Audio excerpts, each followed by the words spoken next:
Hi, I want to talk about chapter 9 here. It's about writing.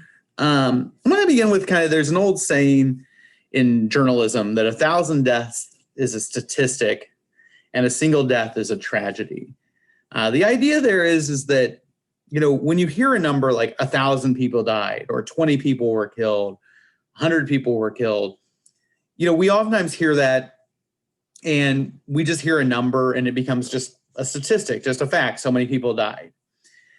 And one death is a tragedy is the idea that, when you hear the story of the person who has died, when you find out, what they were, what their dreams were, what their hopes were, about how they, were fighting for their lives, other things, that changes the narrative, and you have a picture of what has really been lost. As I talk about this, I just watched the evening news. And this is January 19th, the day before the inauguration of Joseph Biden. And they were talking on the news about the United States crossed the milestone of 400,000 deaths in America. By the time you watch it, we may be at 500, 600,000. I don't know. This video you probably won't be watching for a little while. But the case is they had 400 luminaries lit along the reflecting pool, and Joseph Biden and Kamala Harris were there to take a moment to observe and remember that. And when you see those 400 lights, you realize each light is representative of 1,000 people. All you get is like a concept that there's a lot of people who have died, right? And that's true, but you oftentimes forget the humanity of what has been lost. When one, you get one specific person and you tell their story. You talk about how, they were born and the life they lived and the family and the fact that they had, brothers and sisters and their family was praying for them, and that, two other members of their family got sick and they were just heartbroken to, have come out of that, that grips you. I can tell you that is kind of what the goal of communication is about. It's about getting beyond the statistic and getting to the story. Stories are the language that people speak. Mythology, urban legends, other folkloric stories, all of those are so popular and powerful because they connect with us on a very deep emotional level. And that's the goal, I think, in most writing, is to connect with people on a deep or emotional level. Now, I brought up the example of 1,000 people statistic and the death. I was just going to use, as I'm going to share my screen because I have a few images I was going to share. One of the things I was going to talk about was that when I was in college, one of my classmates, one of the people I was a philosophy and religion major, and one of my fellow philosophy majors, religion majors, was a guy by the name of Joel Pierce. And Joel and I lived in the same dormitory, and on December 9th, 2017, there was a fire in our dorm. And Joel, being kind of a heavy sleeper, kind of woke up, and it's always been said he was kind of groggy when he woke up, and he went to the door and he opened it because there was noise and the fire was out in the area in front of it. He opened the door and a wall of like 1,000-degree heat hit him and likely burnt his lungs out instantly, and he died. Now, I tell you that story. I could also tell you Joel died that day. He was also supposed to get married the following weekend. Not that weekend, but the weekend after. So about 9 days later, he was supposed to marry a woman named Janae. And he did not, he died. Now, if I can find it here, there's a picture of Joel. I'm just going to show you that there on the screen. So the case, though, is if I were going to do a story about fire safety, and I was going to talk about life and death and, how to be safe, the story about that, I might say, 100 people are killed a year because they open doors without feeling the handle first, right? That's a statistic, a fact. But when I tell you about Joel getting up in the middle of the night and not touching the door handle and not realizing how warm it was out there, and that by just simply opening the door, he was going to create a backdraft and bring 1,000-degree temperature rocking into the room, that becomes a story that connects you on a deeper level with that. You remember that more severely or more significantly. And that's the case. And if you look here, if you can read on my screen, it was 11 days before his wedding to Janae. It's in that little post where I'm showing you the picture. So there you go. So that's just a little piece about that. Now, one of the things I want to talk about is with writing is our goal is to find the people and connect with it. And the better you get in connecting with people, the better you will do. Now, I say that on the understanding that if you are doing any kind of PR, if you're, anybody who's ever done sales will tell you that you don't sell computers, bikes, cars based upon all the statistical facts of it. You sell it based upon the emotional experience of how great it's going to be to own said bike, car, or computer. Oh, it's gonna be great. You're gonna play all these games. You're gonna have all this fun, right? You're connecting with people on a level that's different. And so one of your goals as a writer, as a communicator, is to connect with people. You're not going to connect with people as well if you talk about, if you own a restaurant and you're trying to sell people, you want to connect with them on the level of, how good this food is going to feel in their belly and how much it's going to taste great. You want to connect with them on that level. And so you want to be writing and trying to connect with people on that level. Now, there's kind of two types of stories that kind of are common, or two approaches in journalism as well as communication. There's what we might call more of the straight news story, and then there's what we might call the feature story.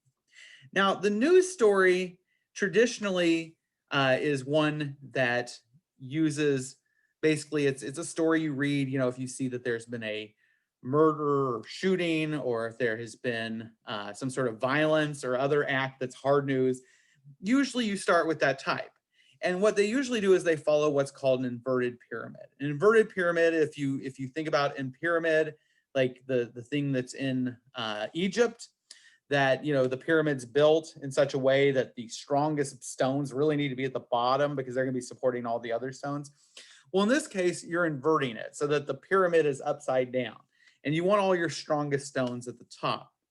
And so when you write a story, the idea is you start your story with the who, what, when, where, why, how, the most important, just kind of those key facts that people want. Then you get into the details that you consider the most important, and then you kind of work your way down with less important, less deep details, maybe getting into some of the background, things like that. That's a pretty common news story element, and one that you would use when writing a press release for a company. If you're writing a press release about a breakthrough technology, maybe you're a company that has come up with a new vaccine that has been the studies show that it's very effective in fighting COVID or some other disease. You're going to want to lead out with study finds 96% effectiveness with new vaccine. Then you're going to want to give some of the important details. You're going to want to give the details about how the dosing is done and how who are some of the people that are effective. Then you want to get maybe lesser importance. People aren't as concerned about kind of the details of how the study was conducted. People need to know that, and you want to get that, but that's not as important as maybe the other details of how quickly you can get it out there, how the process is going to work, how the drug was given, things like that, who will be benefited, things like that, maybe some quotes from some people, things like that. And so that's one approach to writing it. The other approach is what we might call feature writing approach. Feature writing is one that focuses, instead of on the news element, it focuses on people, places, events, and you kind of delay that newsworthy start stuff lower down. Sometimes they call it, what usually you do is you start off with, you find a different focus and you work the news angle, that stuff you put at the top, in later on. There's all kinds of stories that, that can be feature-y. They're more feature-based. They're more based upon people, place, events, organizations that aren't as much focused on the news element. You can have how-to articles, personal profiles. You can have a first-person account of something, editorials, humor, satire, history, roundups. Essays like in photo essay, things like that. All those kind of have a bit more featurey effect than the others, and so those are ones that you would use that type of approach instead of the other. Now, what happens is depending upon what kind of media or how you're going to tell the story, where you're going to tell the story, you may use a different approach. There's the idea here that of there's a concept in there in the book that talks about transmedia storytelling, the idea that transmedia, cross-media storytelling, that you might use one approach when using social media, Twitter, Facebook. You might use a different approach when using Instagram versus Twitter. You might use a different approach when doing press releases versus a blog versus dealing with traditional media. Now, as an example of this, I was just looking for this. I'm got all these press releases. Sorry. There we go. I think this is it. The Illinois State Police. My wife worked in media for a long time, and she always liked she would follow some of these different agencies because they obviously have information that would sometimes be important. But like the Illinois State Police Springfield District kind of has a pretty well done social media page. Sometimes they have serious posts, sometimes they have more humorous ones, but sometimes when they do stuff kind of fun. But they realize that like on their social media outlet, they kind of can joke, that people are okay with that. They can also be very serious and very kind of saccharine perhaps at times, but they also find they can be funny. So like, for example, you can go back through here, and apparently around Christmas, a little bit before, they got an elf on the shelf and they called it Sergeant Pride. And they would just go around taking different pictures of Sergeant Pride doing stuff, and then maybe say, maybe be able to say, hey, they call upon us for special emergencies with this vehicle. And they would show different things and they would have a little bit more fun with it. So if you were going to talk about maybe the tactical skills that the way they do it, this is kind of a fun way that can connect with one audience. But if you were wanting to get into maybe a more traditional media outlet, the elf on the shelf named Sergeant Pride probably wouldn't be your best way to do it. You would need a more serious tone there. You would maybe need a feature story in another, and maybe you'd need a straight news. And so whenever you come to it, you kind of have to go, who is our audience and what way can we approach the story that's a way that works really well? Now this, Sergeant Pride is kind of a fun little way to connect with your audience, to keep them thinking about what you're doing and keep them engaged in the fact that,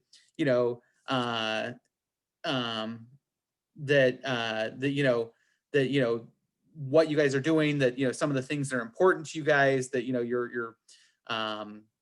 you're worried about pulling people over and you're worried about safety and other things, but it's all kind of through this humorous little angle.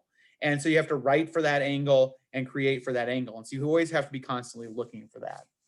Now, as far as other writing styles that we might talk about, I just kind of want to talk about a few of the basics in this video, and then we'll worry about some of the specifics in the assignments. I'll make little videos for that. One of the things I'll start off with is it starts off with the idea of like a listicle. Now, all of you maybe have seen a listicle, maybe you've not heard the term, but a listicle is the combination of the word list and article. And a listicle is basically one of those things like 10 signs you're not as cool as you think you are, or 10 celebrity couples that inspire us all, or 10 celebrity couples that made it go long term. Those are all kind of these listicles. You've all seen them. They're what we call clickbait. They're the things that we click on just to read because we're kind of like, that looks kind of fun, that kind of thing. Listicles can also be found in the forms of things like 10 signs of a heart attack, or 10 signs of how to get healthy after the holidays, or 10 ways to cut calories. Those are all listicles, and they can have different angles. And so a listicle is one type of writing, and the kind of listicle, the kind of approach you're taking can be fun. It can be very tongue-in-cheek and very funny and very kind of sassy and silly, or it can be very serious, but usually those are kind of a fun type of writing. They do tend to work. People click on them. They are clickbait, and a lot of people see them as superficial. I'm not going to argue that. We will discuss that. Maybe a question on the exam about that. But the case is that's, you know, a point of one type of writing. Some of the others that we do is we can also talk about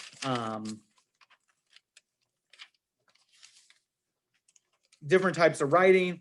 Well, that's one type of writing, but there's other types of writing that kind of depend upon who you're trying to talk to in your post or in your media approach when you're a communicator.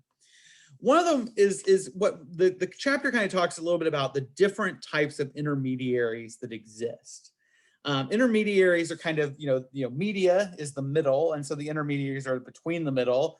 And so, you're the company and you're a medium, you're the middle way, but you're trying to get your message from the company to some yet middle way. So it's kind of, intermediate is a little bit redundant, but that's the term they use, and it's a term without question. But there's different types of intermediaries. There's what we might call like 2 or 3 different types that they bring up, but one of them is the media.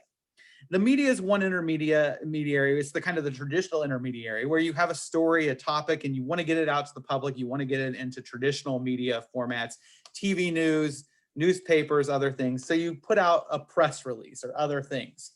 Now with those, you're essentially trying to get somebody else to take your story and write it. Okay. Now sometimes they'll run your story in their traditional media format, but usually you're trying to get your story for them to run it. And so what happens is you kind of have to understand that audience. What do they want? What would you want if you were doing a report on somebody for class? You want the facts. You don't want to waste your time with a bunch of superfluous information. If there's a 10-page article that hits the topic that you need to write your term paper on versus a book that gets in there somewhere in the middle, it kind of gets into the issues. Most of us are wanting that 10-page article, right? We don't want a book to read, right? And the same thing goes with the media, because the media, though, are doing a book report every day, or maybe 2 book reports every day. So what they want is they want the information, kind of condensed. And so the typical way that that writers approach, or that the communicators, public relations gets to those people, is they send out what's called a press release or news release. The book calls it a press release a lot. Press release is because typically people in the press own these big machines called presses that print papers. Not very many people in the media own presses anymore, so some people call it a news release, but that's a bit of terminology of which is the right way. AP Style says it's news release, but but people use it either way. Now, as far as it goes, a press release is basically just a where you start off, you have your media contact information, you maybe have release information like this is for immediate release or hold, embargo it, and then you have a headline, and then you have the story. Usually you end with kind of a template, a boilerplate of information about your company and media contacts and that type of thing. And you get out the information. When you write these, you want them to be as clear and concise and straightforward so that people reading it go, oh yeah, that has a news angle that I want, right? This is important stuff that I want to get out there. Because the thing is I advise the student newspaper here at Lincoln Land. I get dozens of emails a day from PR people saying, oh, your student paper would probably want to do a story about this, kind of thing. And I usually look at it and go, that does not sound interesting at all, right? But sometimes you do. And so your goal is to try to get a hold of those stories that will. So like for example, there's a thing called PR Newswire. There's different services that do this. And they get all these companies will send their press releases, and then they'll post them and send them out to people. Like here's PR Newswire right now as I'm doing it. I mean, this is just the last hour. These are all news releases that have come from different organizations about different things. And so somebody who subscribes may subscribe for basic concepts, but somebody in the media might be looking through these going, oh, I do want to know what the F&B Corporation reports 2020 earnings per share of 85 cents. I need that information, right? Or I may need to know about a strong Q4 IPO activity demonstrates resilience, defies expectations for whatever this EY is, right? And so those are things that, people are looking for. But when you write them, you want them to give them the facts, and you want to have a strong reason for why this is something that they're going to want to run. And so you can kind of see these are all just news releases, goes along here. And then at the end, it has about EY. It has that boilerplate information about the company and, some cat stuff like that. So when you do media for intermediaries, for media members, you want to be focused on giving them the information. There's a couple things you do. Usually you do press releases, but you might also write up fact sheets. Fact sheets are information that give the facts about the business, company, organization, or the facts about the project, other things, so that they are able to kind of pull in information as they need it. Bios are important for people who you're interviewing.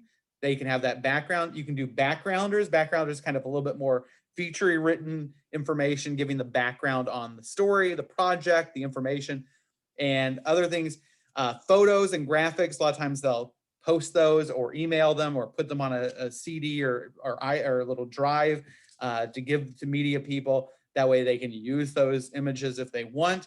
And maybe even like something like a position paper. So one of the things that PR people are doing is they're busy kind of creating and making sure that when the media show up, that they have all this stuff and they can easily get it done to that.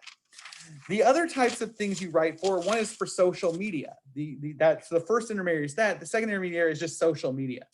Social media, when you write for it, you're writing not for somebody who is a journalist, but you're writing kind of for the conference. Now, the thing about journalists, I should mention this too, is journalists are usually seen as maybe a little bit jaded and a little bit kind of curmudgeonly. I mean, that's probably a pretty accurate description for a lot of them. They don't usually, suffer fools gladly. They usually get kind of annoyed by them, that kind of thing, right? And so they usually aren't like, oh, if you blow a bunch of smoke up my butt, I'm going to be really happy about that, right? They want you to get to the facts, to get the information. Now, on the other hand, the average person probably isn't nearly as jaded or curmudgeonly as your average news reporter, right? And so you can maybe be a little bit more, saccharine, a little bit more silly, and not get to the facts because they're reading the story directly from you. This is where you can maybe have a little bit more fun with it, that kind of thing. Not that you can't have fun with the media. I'm just telling you they're busy and they're kind of curmudgeonly.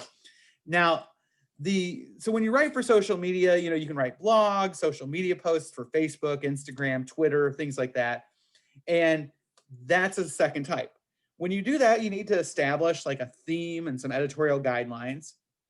Usually media companies want to have a team in place. They want to be very human. They want to be kind of colloquial, humorous, talking to people directly.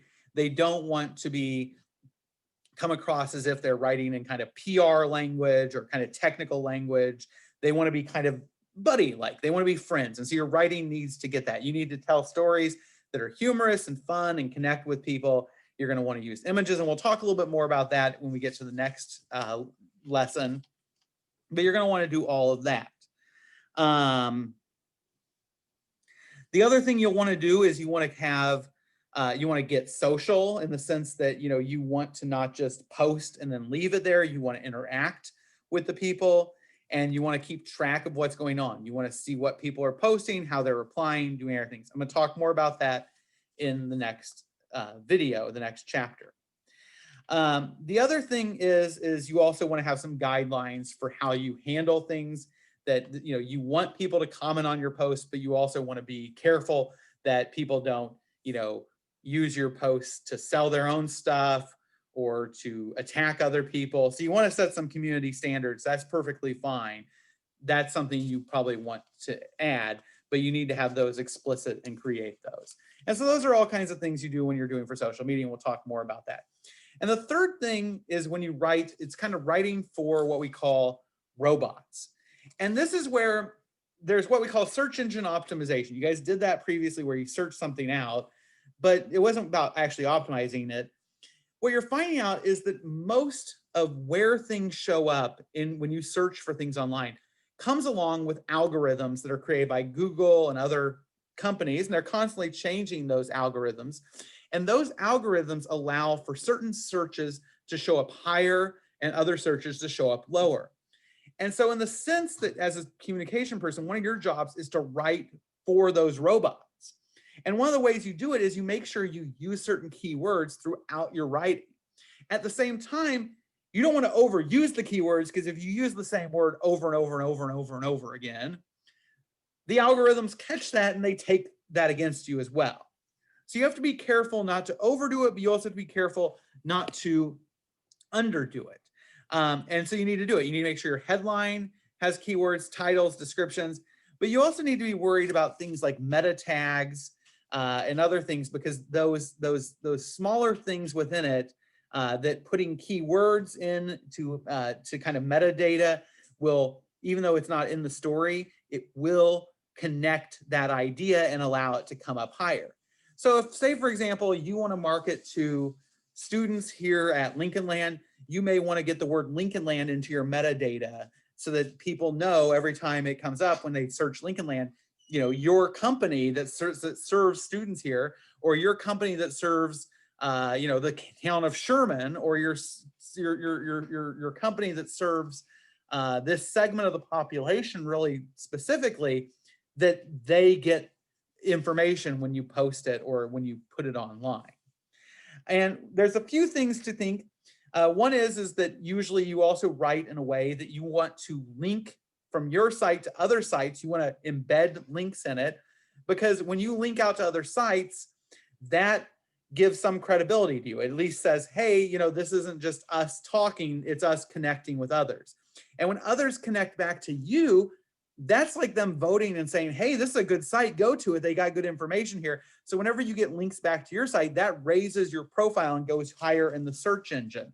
And so those are all things you're kind of conscious of. You want to be linking to other people so they link back to you. It's good practice. It's like Instagram, you know, when you follow somebody or somebody follows you, you try to follow them back, because there's sort of a symmetry in this. If they don't follow you back, you unfollow them or whatever, right? Because you don't want to have your metrics of number of followers to following be out of balance. Now with Twitter, that's not the case. It doesn't matter.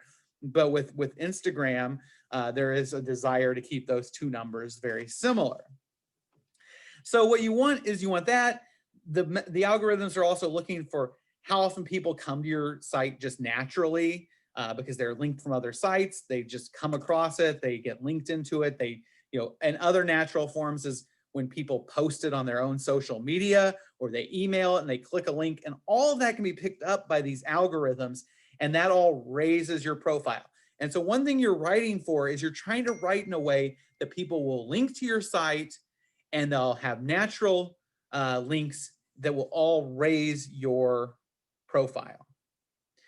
The best way to do that is by having content, by constantly being updating and having information that people actually want. You know, that the best way to do it isn't just to try to game the system. One of the things as the advisor of the LAMP that I will tell you I see a lot is, it's not unusual for people to comment on a news story on the LAMP with something like, oh, that's a great story, it sounds a lot like what I wrote on my site, and then put a link in it. They're trying to game the system by not actually creating anything, but trying to get those links in the story that will then raise the profile of their site. The problem is the search engine optimization, the algorithms oftentimes change. You can never keep up completely, despite the fact that people do that for a living, and they are successful. I don't want to say you can't do it, but the best way to do it is just to create good, usable content that people like. And that comes from writing well. And writing well comes from reading and practicing writing. And so those are all kind of key steps to doing good public relations or communication.